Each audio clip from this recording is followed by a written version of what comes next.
projeto construção estrada e a área do Locoan Cristure atinge 1% o aluno recém-hito. Na companhia se entrega para o governo e a fulan dezembro tinangne. Engenharia Juvenal Quintão, a informação para jornalista Sira e a Cristure, domingo, lorong nem fulan outubro tinan rehundua no recém-hat. Ni afirma, projeto estrada e do Locoan ne, companhia Beleona entrega para governo e a fulan dezembro tinangne, tambah daudang ne atinge 1% o aluno recém-hito. No estrada refere, to agora será que beleloque para movimento transporte público no privado, razão, também construção será que finaliza 100%. Agora verão construção dane atinge 1% o aluno recém-hito. E tempo para que a misi entrega para governo. E bulan Desember nela.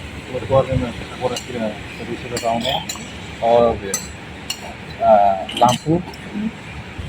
Ya aspal lapisan segundo. Parte ini basic mai oi neva ami tahu tena pagan to satu kilo. Una por semente ini mah kamu sudah claro ya. Ini construção nela sih kau ia janeiro dinante.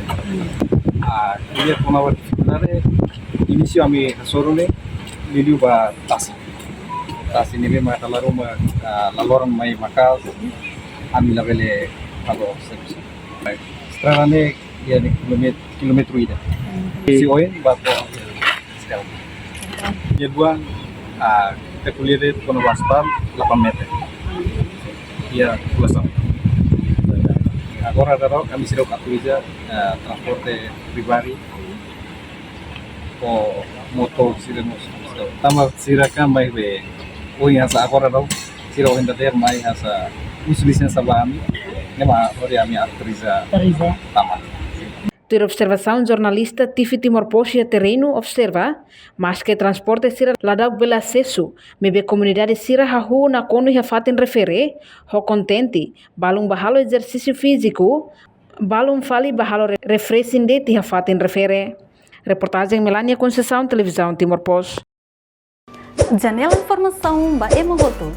Atua tem informação atual dia kliu, kita haluha, hanai botão subscribe, like.